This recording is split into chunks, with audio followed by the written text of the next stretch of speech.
We're back with Coffee is for Closers. I'm your host, Tim Brigham, and today with me is a legend in the commercial real estate world, Kevin Rocio, K-Rock. Pleasure to have you, brother. Thank you so much for having me. So those that don't, I mean, I know you well. I've known you for many years, but those who don't know you, please tell me about Kevin. Born and raised on the west side of Chicago, moved to the suburbs in 1977, graduated, became an investment banker. From there, got bored, moved back to Chicago in 1991 as a lender. And I affectionately say that I've been a lazy person all my life. So what I mean by that as a lender, while everybody else would go to establish relationships with realtors, I established relationships with the unions. Oh, wow. And so as a result, grew my business to a point where in 1997, was the fourth largest lender in the country behind Wells Fargo. Wow. And then retired when we sold our company to American Home Mortgage, which was publicly traded. I stepped away, and then in 2007, when National City was being purchased by PNC, I retired from lending. Took 2 years off and decided that I wanted to stay in real estate, but I didn't like the residential route. So I decided to become a commercial broker. Why? Why did you not like the residential route? You like commercial? I jokingly say because I don't like people. Okay. Fair enough. I have very poor interpersonal skills. All right. And what I mean by that is that I'm an analytic person. Yeah. No emotions. No, just I don't care. And people sometimes get turned off by that, but it's just that's my personality. So. Started commercial real estate and quickly became #1 commercial broker for ad properties. Now run the #1 team for commercial team for ad properties. Well, I'll pause here and I'll say that everybody that meets you either loves or hates you. I'm of them love I'm you. a social introvert. Yeah. You're amazing, Kevin. You command the room every time you walk into Thank it. you. And I think that there's some beauty behind what you just said, is that you kind of remove emotion out of things and you look at the data, right? Something that you say on a regular basis, what is the facts? What are the truth, right? So the difference is on the residential versus commercial. For example, let's say this where we're at was an apartment. People come in and they make their decisions on superficial things, carpet, walls, colors, appliances, all that. Commercial people walk in and say, how much rent can I get for this? Yeah. Different story. So it's about math. It's all about the math. So I just follow the math. Who are your mentors in the business? So growing up, it was Lee Iacocca. Throughout my career as a lender and even as a realtor, it's Thad Wong. Wow. Yeah. Wow. Yeah. So he took you into the commercial side of it too, yeah? So he approached me in 2007 as I was retiring. However, I didn't know anything about commercial. It was seductive. So I said, let me go work for a national firm for 2 years and I'll come back in 2009. In 2009, I came back and here we are. What advice did he give you when you started stepping into it? It wasn't really any advice. He just said, one of the things that he said that he really liked about me was that I was what did he tell Cranes? I was a true marketer, if there ever was one. Yeah. Okay. I'd say that. Yeah. I mean, that's something I take from you every single time is how to command your brand, right? Absolutely. And what is the most important piece? That's what I tell people now. They say, what do you do? I'm in brand management. Yeah. I'm surrounded by great people, but I manage the brand. I think you're the epitome of what Ad Properties, preaches. They're a marketing company first, right? Thank you. Absolutely. That's exactly what it is. It's amazing. It's amazing. So, you're a very successful agent. You've closed quite a bit of business over the years and made quite a bit of name for yourself. Talk to me about COVID, right? Talk to me about what happened and what we're experiencing now. So I think COVID was probably one of the best things that ever happened to America. Wow, that's bold. And I'll say this, before COVID, we were relaxed and we were handed everything. And I'm gonna use a personal, so for me personally, I freaked out when COVID happened because it was like, oh my God, how am I gonna work with how am I gonna do my business, what have you? Yeah. So we adapted quickly. And then we got into this new groove of working smart and hard at the same time. And the growth from 2020 to 2022, I still sit back and go, wow. And it's because I had to change the way I work. For example, I no longer personally handle every transaction that I'm compensated for. So what I decided to do is there's 4,000 agents within app properties. Yeah. And so what I did was, if someone on the North Shore has an apartment building they want to sell, I have them take the listing. I'm the analyst behind it. So that they take the volume credit. That way I can be in multiple places at one time. Wow. Okay? Wow. That's what COVID did. Because before I'd be chasing those deals. Yeah, I mean, you touched on a couple of things, right? I think the start of it is that, tough times make tough men, right? And then And women. and women, right?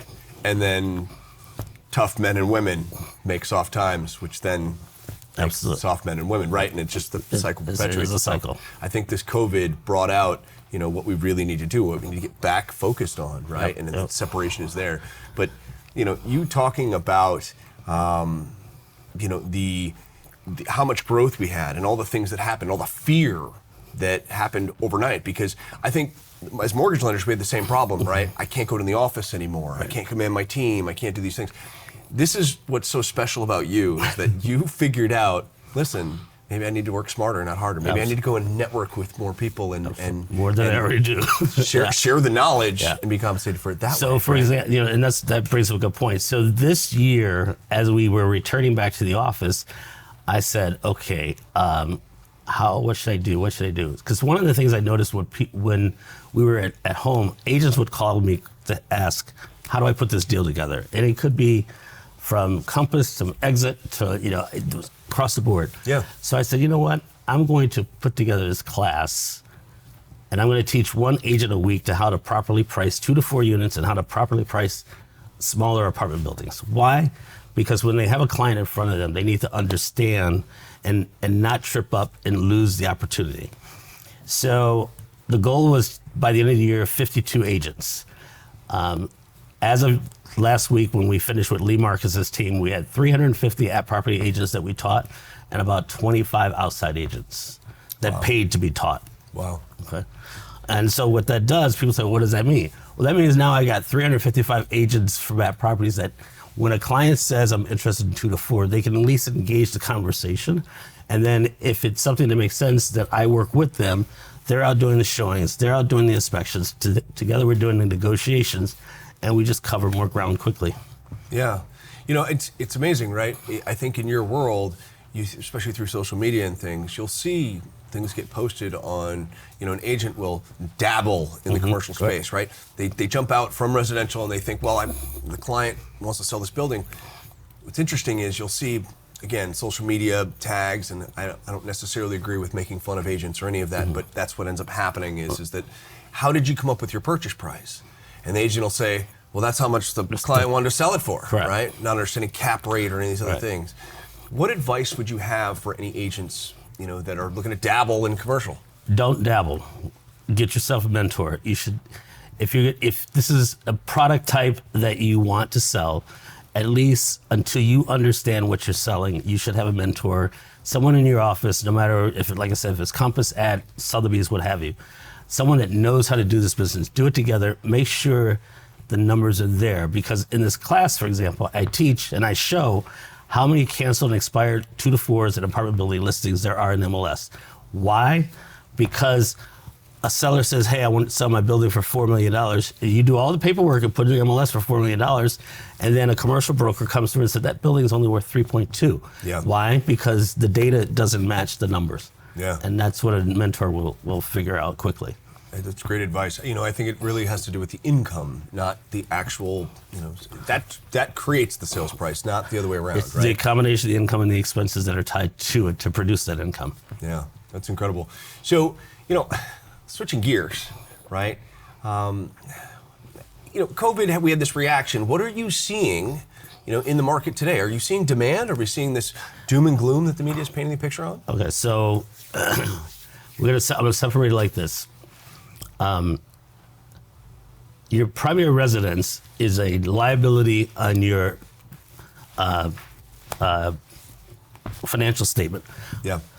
Unless it's free and clear. Yeah. Okay? So here's the difference. As the market changes, as the economy changes, you decide you do not want this liability anymore, and you're searching for someone who will take on that liability. Right. Okay. Commercial. We don't care what's going on in the world because our pricing is an income producing asset. If someone is ready to step out for generational, they're retiring, whatever, there's someone that needs that income producing asset. So I'm as busy now as I was in 2021, which was a record year. Wow. Okay. I mean, Wow. we're running about 40 leads a week. Wow. That I have to filter through. And it's mind blowing, but like I tell my team, this is what we strive to build. Yeah, I mean, it's amazing. I'm seeing reports come out that are talking about, we're starting to see vacancy factors drop, right? Lowest levels we've seen in 15 years. I think it's 6.1 or something like that. Right? Once again, because the 99% are the biggest consumers. And just think about COVID. I can't tell you how many Amazon buildings or trucks I saw at apartment buildings when I would go visit. Okay, Yeah. Where's that money coming from? It was subsidized. Yeah. All right. But unfortunately, we live in a society that's impressed by superficial things. Wow. Yeah. And so reduce vacancy is not surprising. And there's another thing that's floating around the air. People are responding to Chase spending $1 billion for a real estate portfolio. Yeah. So here's what most people seem to quickly have forgot. In 2008, due to the record number of foreclosures and abandoned houses, the government had to put up $1 trillion in neighborhood stabilization funds. Mm-hmm. And they went around the United States and they went to certain developers and they said, put these houses back together, put them back on the rent roll till the market improves and sell them off. Yeah. So the Blackstones and the Chase of the world are being proactive this time, and they're creating rental housing because if the economy changes, the last thing you want is someone who can barely afford the house and afford the upkeep. So I think it's one of the smartest moves ever. It's a hedge. Yeah. That makes a lot more sense. It gives a lot more clarity as to why they're jumping out there. That's all this is all it is. Right. Wow. What do you think has happened to the buyers and sellers of COVID? It sounds like we just see increased demand. Is there more availability? Is there less inventory, more inventory? So, I'm one of these people that when I hear stuff, I say, don't cry me a river. Because the same person that's complaining about housing costs, you go to Oak Brook Mall, you go to any of the malls, it's packed. Mm-hmm. Okay, so if you don't have money for housing, then what are you doing here? You can't park. You can't get in the parking lot. So that's interesting, right? So social media with realty, right, and sales professionals, we all, this image, right? Sheep are led to slaughter. What would you give as advice in regards to a realtor's image right now if maybe they're struggling with sales? I don't know. So if they're struggling with sales, they just need to reevaluate whether or not this is the best career for them. Sure. Fair enough.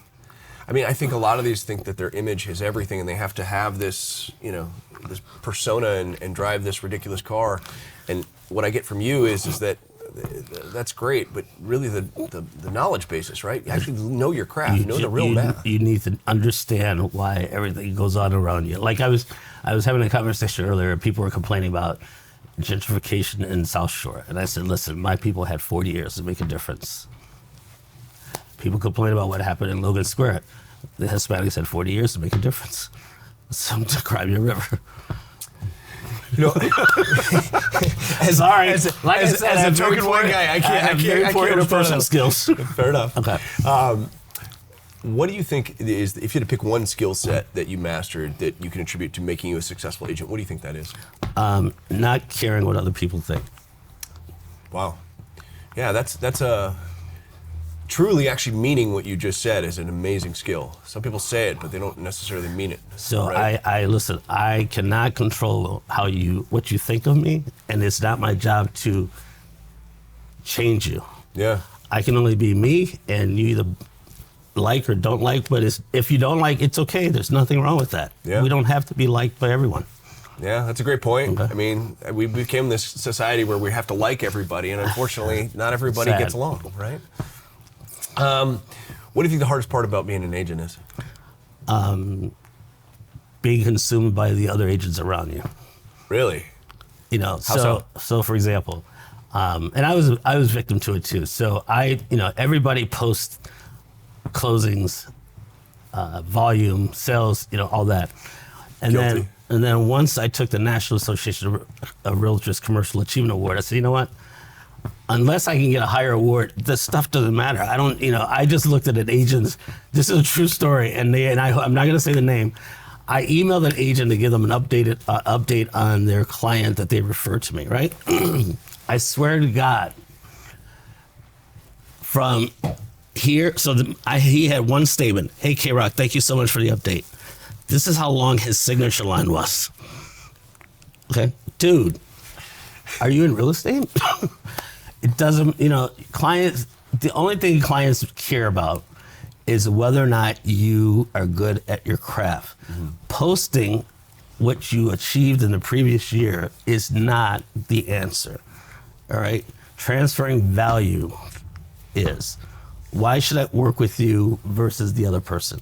I think the only counter I would have, right, is that I find that some clients want to see that who they're working with is successful, right? But they're going to the only way you're going to be able to do that is providing value. It has to be so concrete, honest, real value to then back it up of I'm not just making things up, right? The value gets you in the door. Yeah. Your accolades qualify you. Fair enough. That's a great way to put that. I like that a lot. Yeah.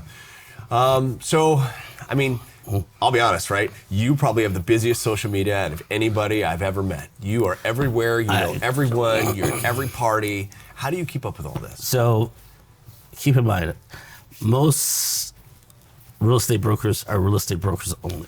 Yeah. So, I'm on the board of a publicly traded cannabis company. I own a franchise of chocolate franchises. And then I have real estate, and then that's just me. Then my family has auto dealerships. We have 2 country clubs. So it is. So what I do on social media is because of all of us. I'm the most creative when it comes to that. However, I appear to. It's funny because I say this all the time. I appear to be everywhere, but I guarantee you I'm at home every night by 9:00. Yeah.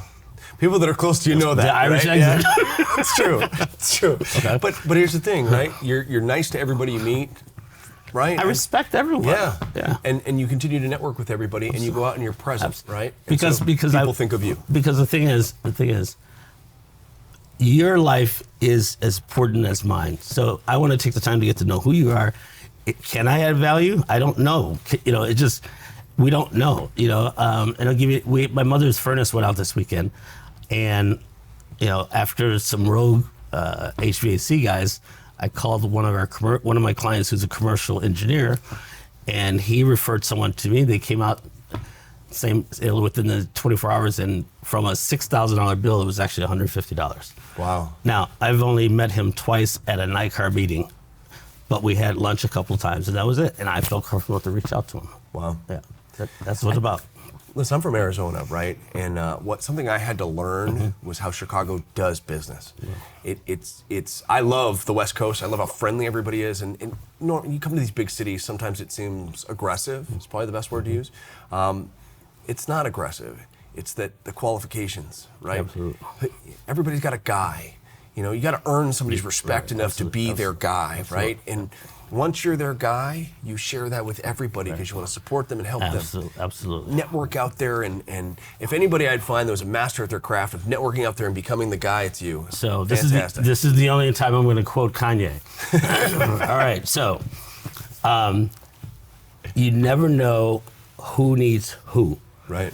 So if your friends can't use you for your contacts, you are useless. Wow.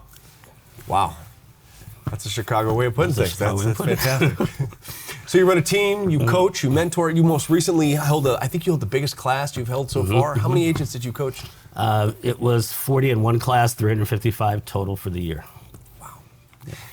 That's incredible, and I'm sure you changed some lives, and you continue to do that. I have to ask you, who is your hero? My mother. Wow. Tell me about your mother.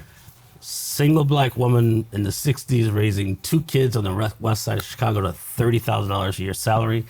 Somehow she put both of us through college. And to this day, she goes to church every week, choir. My dad had a heart attack and a stroke at the age of 10 years ago. They were divorced for 15 years prior, but she stayed with him every day up until he passed away this past October. Condolences. I'm sorry, I didn't know that. It was his time. Yeah, that's beautiful though. She sounds like an amazing woman. Everybody knows Mama Rocio. That's awesome. Tough lady. That's awesome. Yeah. I bet you it's where you get it from. I'm just so proud of her. I have to ask you this exercise, right? I think it's cool. Tim Ferriss does this, and I think it's awesome. So if you had to pick a quote, anything, doesn't have to be from somebody else, your own quote, and you put it on a billboard for everybody to see, what would it be? Believe in yourself. Believe in yourself. Tell me, why? That's it. That's it. That's it. Just believe in yourself. Know your worth. And Simple, to the point. Nothing Believe in who you are and what you're about, and that's it. That's it. Just keep moving. And that does it for this edition for Coffee is for Closers. But honestly, Kevin, I can't thank you enough. You're an incredible human being. You're humble, and I think you've inspired those that have just listened to your story today. Thank you. Thank you. Thank you for having me. Thank you for your time, and I appreciate you. Always, always.